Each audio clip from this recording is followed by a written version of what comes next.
Good morning all of you. आज अपन अध्ययन करेंगे मौद्रिक नीति के उपकरण टूल्स ऑफ मॉनेटरी पॉलिसी।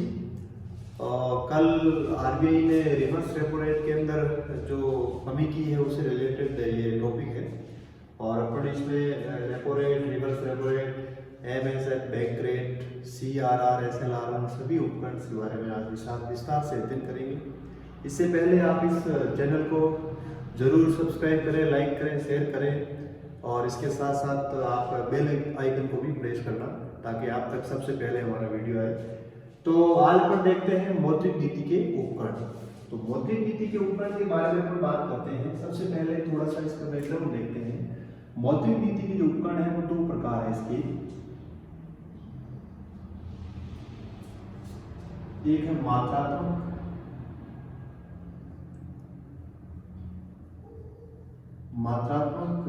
या संख्यात्मक,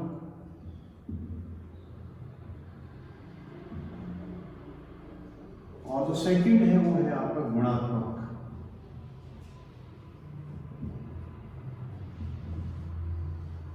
मात्रात्मक या संख्यात्मक और सेकंड है आपका गुणात्मक। तो आज अपन सबसे पहले मात्रात्मक इस टूल्स के बारे में देखेंगे कि इसके अंदर कौन कौन से टूल्स है आरबीआई के और आरबीआई इसको किस तरह से नियंत्रित करती है और मार्केट के अंदर तरलता को बनाए रखने के लिए इसका किस प्रकार यूज होता है। और कल ही आपने रिवर्स रेपो रेट के अंदर जो कमी हुई है उससे रिलेटेड भी अपन थोड़ा सा देखेंगे कि इसका मार्केट में क्या इफेक्ट पड़ेगा, बाजार के अंदर इसका क्या इफेक्ट पड़ेगा, तो उससे रिलेटेड है। तो सबसे पहले अपन देखते हैं मात्रात्मक के अंदर कौन कौन से आरबीआई के टूल्स हैं। तो सबसे पहले इसको भी अपन क्या कर देते हैं, दो टाइप में बता देते हैं। पहला इसका है नीतिगत दर,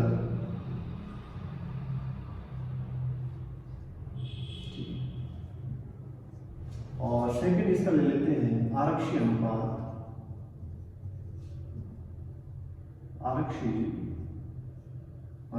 रिजर्व रेशियो।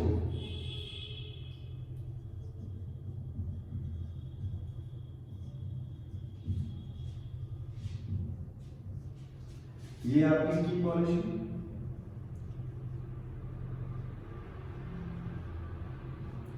और ये आपका रिजर्व रेशियो। तो नीतिगत दर और आरक्षी अनुपात। तो अपन नीतिगत दर के अंदर सबसे पहले देखेंगे रेपो रेट,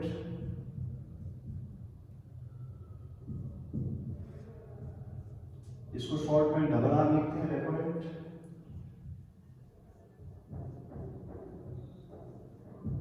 और इसका सेकंड देखेंगे अपन रिवर्स रेपो रेट,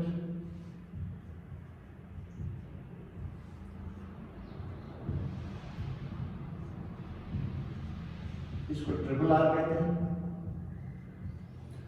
और इसका अपन थर्ड देखेंगे MSF, marginal standing facility, marginal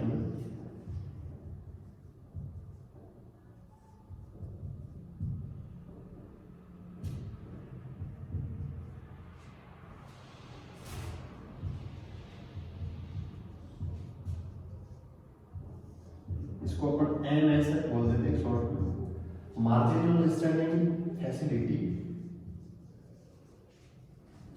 marginal standing facility.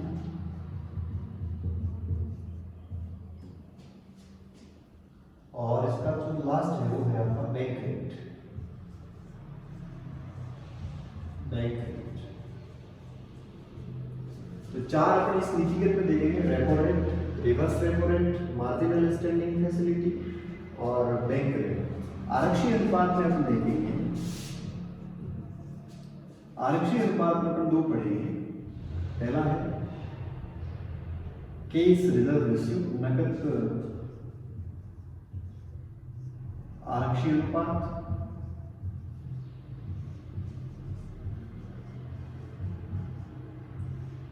CRR, और सेकंड है इसमें वैधानिक तरलता अनुपात SLR। तो ये इनका जो टूल्स है आरबीआई के 6 है, जिसको मैंने दो अलग अलग भाग में डिवाइड किया है। एक नीतिगत दर में ले लिया, एक आपने आरक्षित ले लिया। नीतिगत में आपने repo rate, reverse repo rate, marginal standing facility, bank rate, और आरक्षित में ले लिया आपने नकद आरक्षित अनुपात और वैधानिक तरलता अनुपात। तो कल आरबीआई ने क्या किया था, रिवर्स रेपो रेट के अंदर 0.25 की जो कमी की थी, पहले 4% था और अब ये कम होकर के 3.75 हो गया। तो अपन देखते हैं सबसे पहले रेपो रेट क्या चीज होती है, थोड़ा सा इसका देखते हैं रेपो रेट क्या है। तो मैं आपको बताऊं, सबसे पहले तो देखते हैं रेपो रेट। रेपो रेट का मतलब होता है कि आरबीआई क्या करती है, जैसे आरबीआई या फिर ये जैसे आरबीआई है,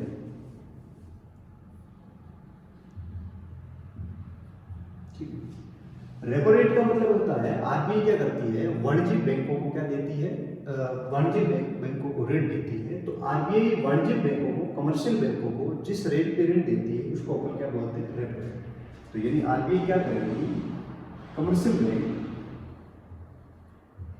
बैंकों को क्या देती है, ऋण देती है।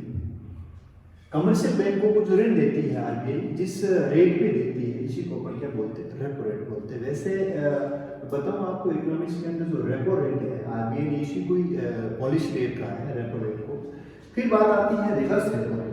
देखिए रेपो रेट और reverse repo rate, reverse repo rate क्या करता है ना आपको उल्टा, जैसे मान लीजिए आरबीआई क्या करती है, कमर्शियल बैंकों से ऋण लेती है। उल्टा कर रहा, यहाँ आरबीआई कमर्शियल बैंकों को ऋण देती है और वापस से इसमें क्या होता है कि कमर्शियल बैंकों से, वाणिज्यिक बैंकों से आरबीआई क्या लेती है, ऋण लेती है, और जिस रेट पे लेती है वो आपका क्या है, रिवर्स रेपो रेट। एक बात मैं आपको और बताऊं कि जो रिवर्स रेपो रेट है, ये जो कमर्शियल बैंक है, कमर्शियल बैंक का एनडीटीएल अभी पढ़ेंगे पढ़ी आरक्षित अनुपात में, एनडीटीएल क्या होता है बैंकों का, तो कुल जमा होता है उसका भी परसेंटेज भी अपन इसको बोल सकते हैं कि कुल जमा का इतना परसेंटेज क्या देना पड़ेगा आपको आरबीआई के पास रखना, ठीक है।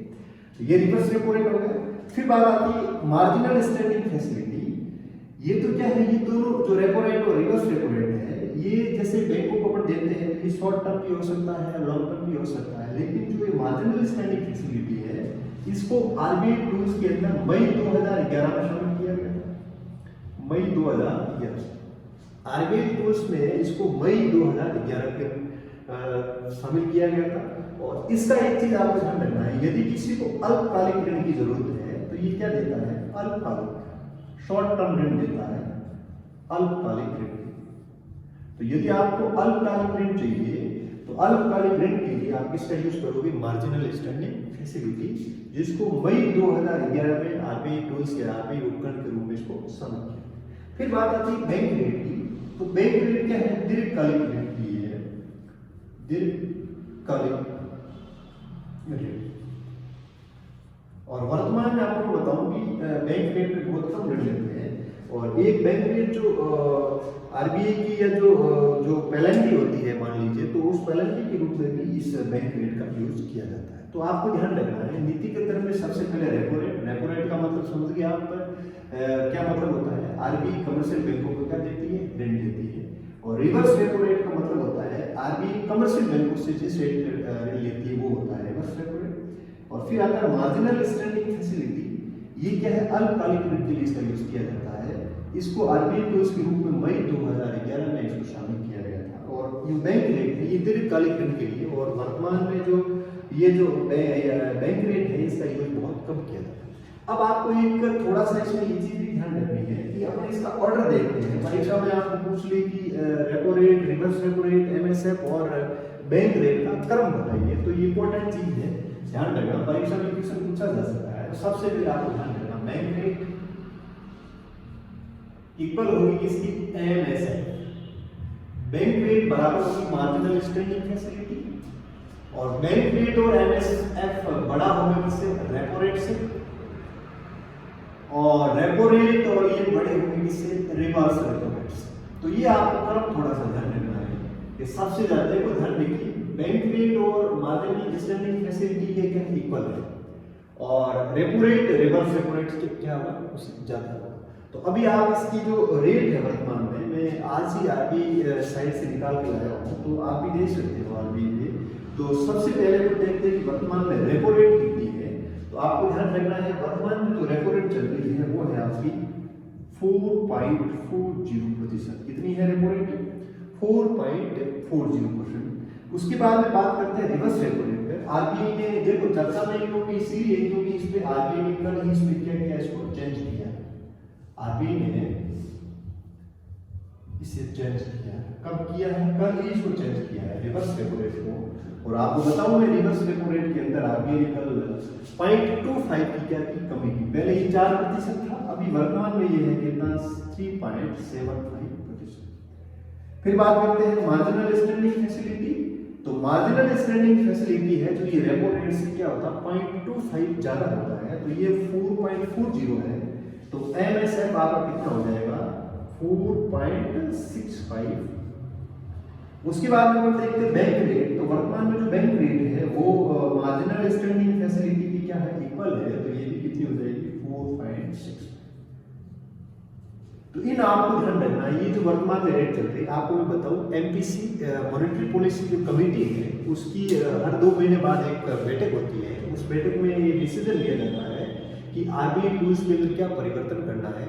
और ये परिवर्तन इसलिए किया जाता है कि बाजार में जब तरलता की कमी होती है, लिक्विडिटी नहीं होती है और इन्फ्लेशन बढ़ जाता है, तो उस रिलेशन में क्या होता है, जैसे मान लीजिए कई सेक्टर ऐसे होते हैं जो आर्थिक मंदी से जूझते हैं और मार्केट में जब तरलता नहीं होती है तो आरबीआई क्या करती है, इस टूल्स की क्या करती है, कमी करती है। देखिए एक चीज ये भी है कि आरबीआई इस टूल्स में इतनी कमी नहीं करती है कि बिल्कुल ज्यादा ही मार्केट पैसे हो जाए। आपको बताऊं जब अपन मुद्रास्फीति बढ़ेगी, इन्फ्लेशन बढ़ेगी, तो इन्फ्लेशन में क्या होता है कि मार्केट के अंदर क्या है कि जो मुद्रा है, मुद्रा का जो स्तर होता है वो क्या होना चाहिए, बैलेंस होना चाहिए। ज्यादा मार्केट में ज्यादा मुद्रा आ जाएगी, यदि ज्यादा मुद्रा आ जाएगी तो लोगों की जो क्रय करने की जो शक्ति है वो बढ़ जाएगी, लोगों की डिमांड बढ़ जाएगी और उस डिमांड के एवज में जब सप्लाई नहीं होगी तो क्या हो जाएगा, स्तर बढ़ जाएगा, मूल्य बढ़ जाएगा। तो इसलिए बाजार में क्या है, इसमें क्या है, महंगाई आ सकती है। दूसरा केस ये है कि मार्केट में मान लीजिए मुद्रा है ही नहीं तो लोगों की क्रय शक्ति नहीं होगी, तो इसलिए मार्केट में क्या आ सकती है, आर्थिक मंदी भी आ सकती है। तो दोनों स्थितियां हैं। तो आरबीआई इस टूल्स को क्या करती है, बैलेंस करती है कि ज्यादा भी नहीं होना चाहिए, कम भी नहीं होना चाहिए, ताकि क्या है संतुलित स्तर होना चाहिए। तो ये है आपको ध्यान रखना नीतिगत। अब अपन बात करते हैं आरक्षी अनुपात। तो उसमें अपन 2 चीज पढ़ेंगे, एक है नगद आरक्षी अनुपात CRR और दूसरा है आपका वैधानिक तरलता अनुपात SLR। तो CRR और SLR दोनों इंपॉर्टेंट है। इससे पहले अपन थोड़ा सा NDTL के बारे में देखते हैं। NDTL क्या चीज होती है, इसको यदि लेना है इसको छोड़ तो आप ले सकते हो। अब अपन देखते हैं NDTL क्या चीज है, तो थोड़ा सा आप NDTL के बारे में समझेंगे, उसके बाद में अपन CRR और SLR के बारे में।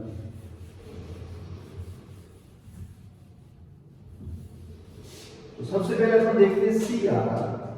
NDTL देखते हैं। NDTL वैसे आप जहां पर भी देखोगे NDTL के कॉस्टेट में आपको लिखा हुआ मिलेगा कुल जमा। क्या मिलेगा, कुल जमा। पहले हम देखते हैं NDTL क्या है, इसकी फुल फॉर्म देखिए, net demand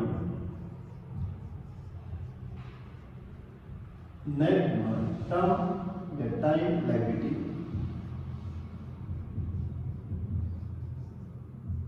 net demand term liability, ये इसकी फुल फॉर्म है NDTL। अब अपन देखते हैं कि NDTL होता क्या है।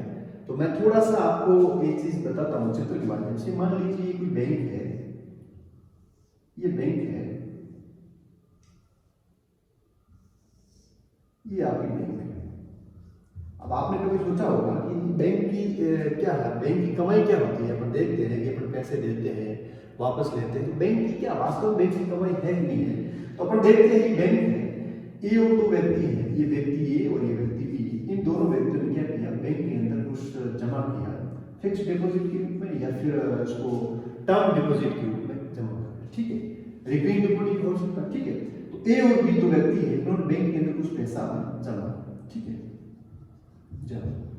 तो जब आप बैंक के अंदर पैसे जमा करोगे तो उसके एवज में आपको बैंक क्या देगी, ब्याज देगी। क्या देगी, ब्याज देगी। आपको सूद मिलेगा इसके एवज में।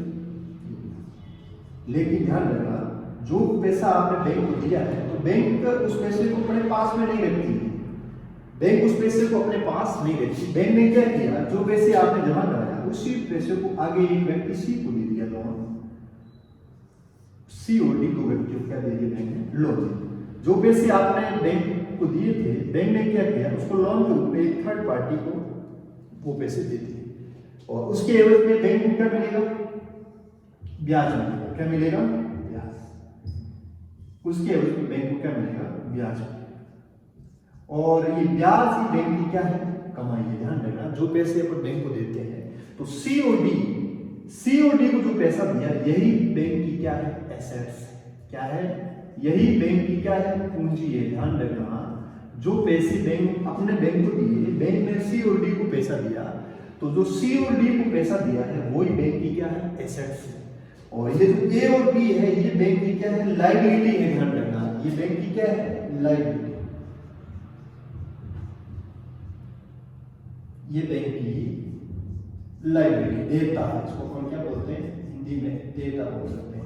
तो देखिए, क्योंकि ये पैसे बैंक को ब्याज से वापस करने हैं, और जो पैसे जमा कराए बैंक ने अपने पास में न रख करके उस बैंक को सी और डी को दे दिया, तो सी और डी को लोन के रूप में जो पैसा दिया है उसके एवज में बैंक को क्या मिलेगा, ब्याज मिलेगा। तो ये बैंक की क्या हो गई है, एसेट्स हो गई। यानी जो पैसे आपने जमा कराए उस पैसे को बैंक ने आगे लोन दे करके उससे बैंक ने क्या कमा लिया, ब्याज कमा लिया। तो मान लीजिए जिस रेट पे, जैसे मान लीजिए आपको ब्याज मिल रहा 8% और बैंक ने मान लीजिए 8.8 या 9 तक दे दिया, तो जो बीच का गैप है वही बैंक की क्या है, कमाई है, बैंक की है। कहने का मतलब है सी और डी को जो पैसा दिया यही बैंक की क्या है, एसेट्स है, और ये आपकी क्या है, लायबिलिटी। इसी को अपन क्या बोलते हैं, नेट डिमांड और टर्म लायबिलिटी। अब इसको भी अपन थोड़ा सा अलग अलग मॉडिफाई करते हैं। तो आपको एक चीज ध्यान रखना है, जो एनडीटीएल है, इस एनडीटीएल के इक्वल क्या होता है, एनडीटीएल बराबर, अब देखिए एनडीटीएल अपन पढ़ेंगे, कुल जमा पढ़ेंगे, तो कुल जमा में क्या क्या आएगा आपको एक ध्यान रखना है। इसके अंदर आता है TD plus interest minus IBI. इसको थोड़ा सा समझिए, एनडीटीएल का एक फॉर्मूला ही समझ लीजिए, उसको आप थोड़ा सा समझिए कि ये क्या काम आता है। तो सबसे पहले अपन देखते हैं एनडीटीएल के अंदर डीडी क्या होता है, टीडी क्या होता है, आई क्या होता है, आईबीएफ क्या होता है। डीडी का मतलब होता है डिमांड डिपॉजिट, डिमांड डिपॉजिट, और ये आपका term deposit,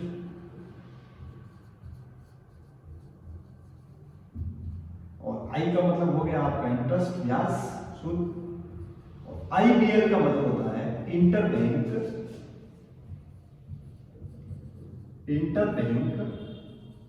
liability, interbank liability Hindi में बोल सकते हैं अंतरबैंक देनदारियां, अंतरबैंक देनदारियां। तो कहने का मतलब है, इसको समझेंगे अंतरबैंक देनदारियां क्या होती है। तो एनडीटीएल में डीडी, टीडी और इसका इंटरेस्ट हो गया, और ये हो गया आपका इंटरबैंक लायबिलिटी। ठीक है, अब देखते हैं डीडी के अंदर क्या आता है। आपने कभी देखा होगा, आप पे दो प्रकार के, एक सेविंग अकाउंट होता है, एक होता है करंट अकाउंट। देखिए इधर इस डिमांड डिपॉजिट के अंदर दो तरह के अकाउंट होते हैं, एक आपका होता है सेविंग अकाउंट और एक आपका होता है करंट अकाउंट। ठीक है, एक सेविंग अकाउंट, एक होता है बचत खाता, बचत खाता और चालू खाता, चालू खाता। ध्यान रखना, बचत खाता का मतलब है जो बैंक के अंदर ये खाता है, इसका मतलब जैसे मान लीजिए कोई सामान्य आदमी है जो डेली लेन देन नहीं करता है, तो बचत खाते में बैंक क्या देती है, आपको ब्याज देती है। लेकिन जो चालू खाता है, ये जो बड़े उद्योगपति होते हैं, जो जिसका ट्रांजैक्शन ज़्यादा होता है, पर डे बहुत ज़्यादा ट्रांजैक्शन होता है, और ध्यान रखना चालू खाते को बैंक कोई ब्याज नहीं, इस पर कोई ब्याज नहीं मिलता, इस पर ब्याज नहीं मिलता। और जो अपना बचत खाता है इसकी कोई ब्याज नहीं मिलता, इस पर ब्याज दे ध्यान रखना। और इसी तरह से जो टर्म डिपॉजिट है उसके अंदर एक होता है फिक्स डिपॉजिट एफडी, और एक होता है RD recurring deposit. Fix deposit जैसे बैंक के अंदर आपने कुछ अमाउंट दे दिए, जैसे 5 लाख रुपए आपने बैंक को दिए और बैंक ने जैसे 5 साल 10 साल बाद उसको वापस दिया, तो जो जिस रेट पे आप फिक्स डिपॉजिट करते हैं वो आपका क्या है, फिक्स डिपॉजिट। और इसी तरह से पर डे के हिसाब से या मंथली हिसाब से जो आपका इंस्टॉलमेंट होता है उसको जमा करते हैं, वो आपका क्या है, रिकरिंग डिपॉजिट। तो ये हो गया आपका डीडी। डीडी के अंदर आपका बचत खाता और चालू खाता, और टीडी के अंदर आपका हो गया फिक्स डिपॉजिट और रिकरिंग डिपॉजिट, और फिर इंटरेस्ट आपका हो गया। और आईबीएल का मतलब होता है इंटर बैंक लायबिलिटी, इसको समझते हैं। जैसे मान लीजिए आपके पास में एसबीआई का एटीएम है, आपने क्या किया, उस एसबीआई एटीएम को लेकर के आपने बीओबी बैंक ऑफ बड़ौदा से, आप बैंक ऑफ बड़ौदा के एटीएम से आपने पैसे निकाले, तो बैंक ऑफ बड़ौदा का जो आपने पैसा लिया है, तो उस पैसे को आरबीआई क्या करती है, वापस से अपने पैसों को किसको देती, बीओबी को देती। इसी को क्या बोलते हैं, इंटर बैंक लायबिलिटी। सारी बैंक के एक दूसरे से लिंक है। आप किसी भी एटीएम से लेन देन करते हो, चाहे आपका अकाउंट कौन सी भी बैंक में हो, लेकिन इनका क्या है, ऑनलाइन एक दूसरे की रहती है। जैसे मान लीजिए आपने 20,000 रुपए का जैसे ट्रांजैक्शन किया, तो वो चीज आरबीआई वो 20,000 रुपए बीओबी को क्या करेगी, चुकाएगी। तो इसको बोलते हैं इंटर बैंक लायबिलिटी। शॉर्ट में अपन ये भी समझ सकते हैं, जैसे मान लीजिए अभी अपन इसमें समझेंगे नकद आय से अनुपात में क्या है, ठीक है। तो ये आपका एनडीटीएल है, तो थोड़ा सा आपको एनडीटीएल के बारे में जानकारी रखनी है। एनडीटीएल का मतलब है नेट डिमांड टर्म लायबिलिटी। और आपने इस पिक्चर से भी समझ लिया कि दो व्यक्ति ए और बी जिन्होंने बैंक के अंदर कुछ पैसे जमा कराए, और उसी पैसों को बैंक ने सी और डी को लोन के रूप में दे दिया। और ये जो बैंक का है वो बैंक की क्या है, एसेट्स है, और ये बैंक की क्या है, डेट है। और इसको यूं भी समझते हैं कि कौन कौन से, जैसे इसमें डीडी हो गया, टीडी हो गया, और इंटरेस्ट हो गया, और आईबीएल हो गया। तो इस तरह से ये पूरा आपका है एनडीटीएल है। तो एनडीटीएल को आप शॉर्ट में क्या ध्यान रखना, कुल जमा। कुल जमा का मतलब ये होता है डीडी, टीडी, इंटरेस्ट और आईबीएल। अब अपन देखते हैं नगद आय से अनुपात क्या है, तो इसको थोड़ा सा आप समझ लें, ठीक है। अब अपन देखते हैं सीआरआर क्या है, फिर उसकी वर्तमान में क्या रेट है इसको भी देखेंगे। तो देखिए सीआरआर,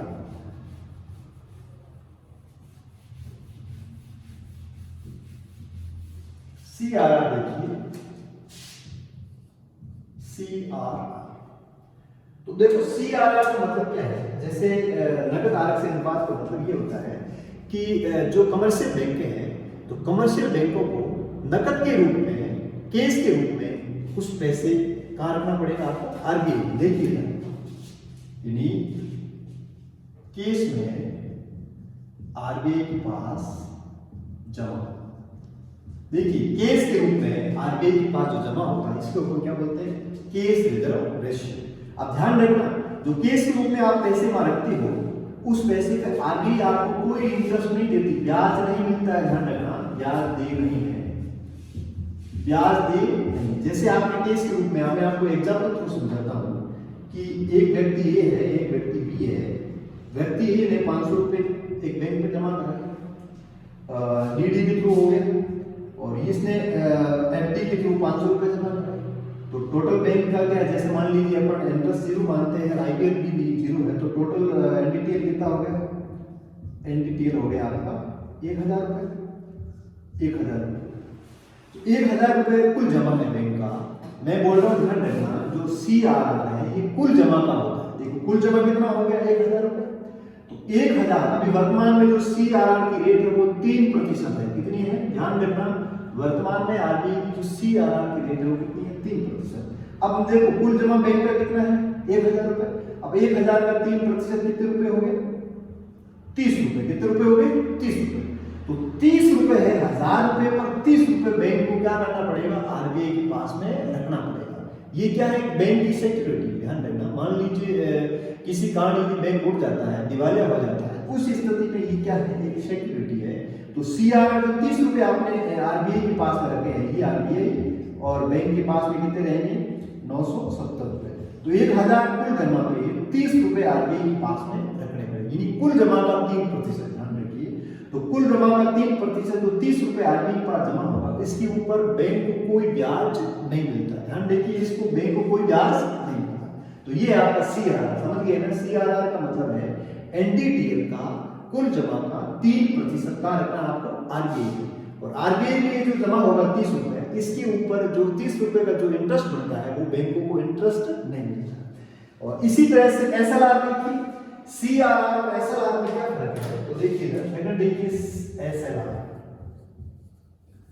SLR और CR, देखो CRR में क्या करना है आपको, केस के रूप में देना है, लेकिन SLR में ध्यान रखना सोना भी हो सकता है और गवर्नमेंट सिक्योरिटी भी हो सकती है, प्रतिभूति भी हो सकता है,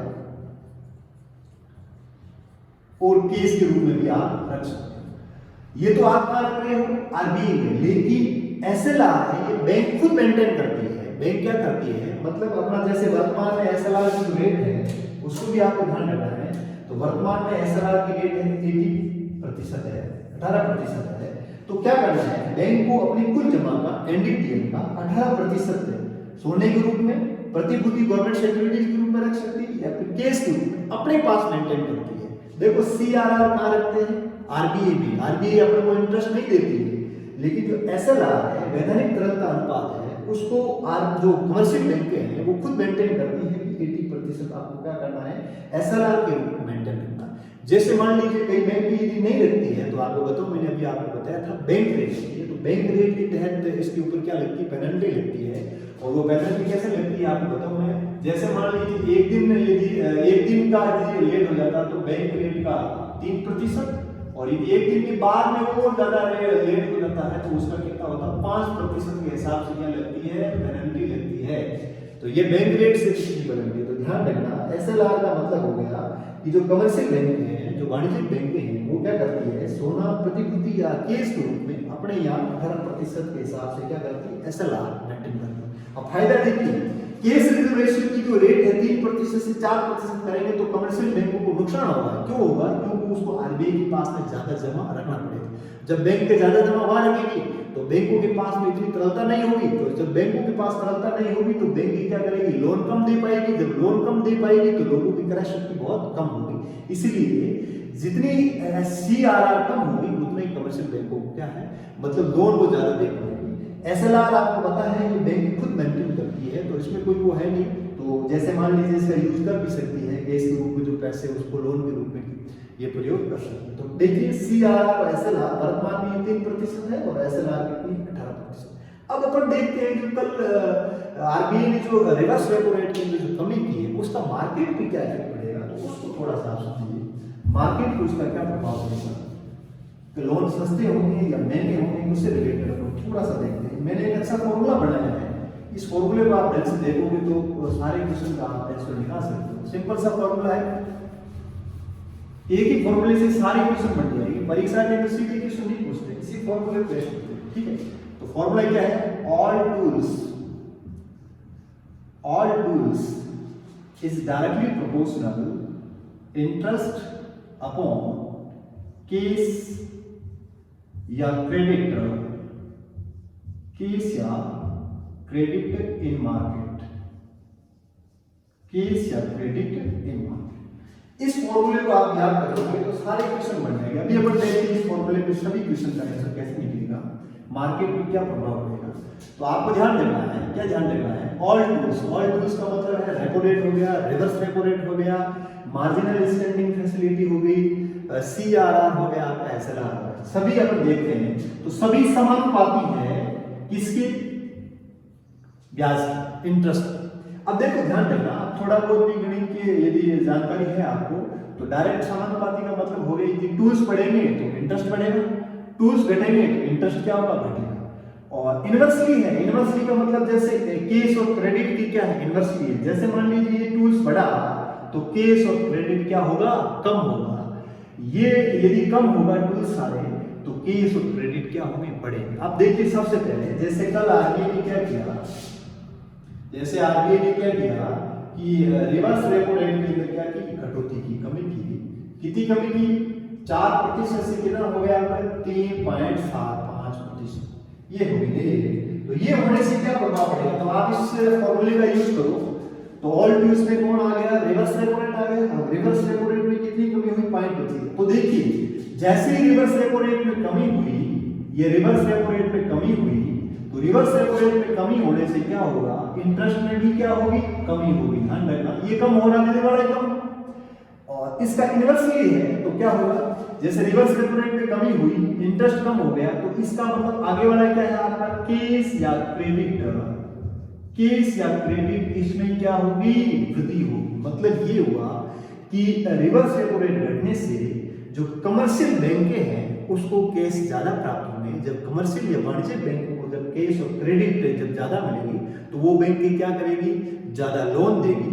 जब ज़्यादा लोन देगी तो लोग क्या करेंगे, लोगों की जो क्रय शक्ति है वो बढ़ेगी, मार्केट में क्या आएगी, तरलता आएगी। बाजार के अंदर जो मंदी की स्थिति है उस मंदी की स्थिति से हर आदमी बाजार से मार्केट से कोई चीज परचेज करेगा। इसलिए जो बाजार के अंदर आर्थिक सुस्ती है, इकोनॉमिकल रूप से अपन देखें बाजार के अंदर बिल्कुल जो सारे इंफ्रास्ट्रक्चर है या फिर जो भी सेक्टर है, हर सेक्टर के अंदर मंदी आ गई है, बिल्कुल मांग नहीं हो रही, लोगों के पास में खरीदने के लिए पैसे नहीं है, तरलता नहीं है।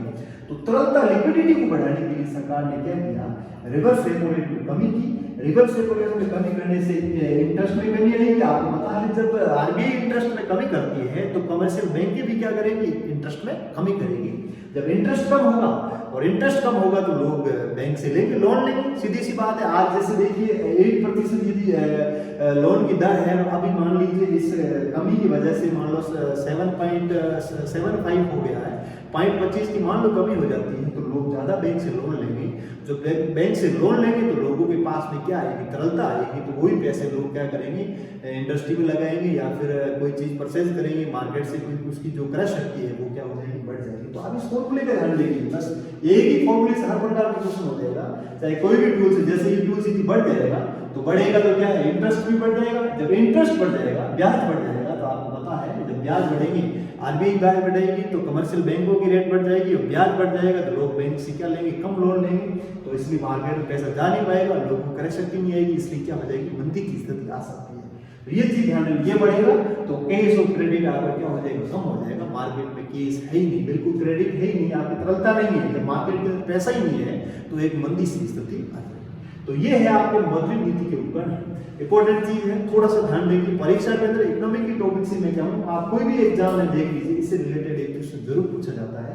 तो आप इससे रिलेटेड जो भी क्वेश्चन आए तो आप इस थोड़ा सा इस फॉर्मूले का ध्यान रखना है, तो आपके सारे क्वेश्चन अच्छे से हल होंगे। धन्यवाद।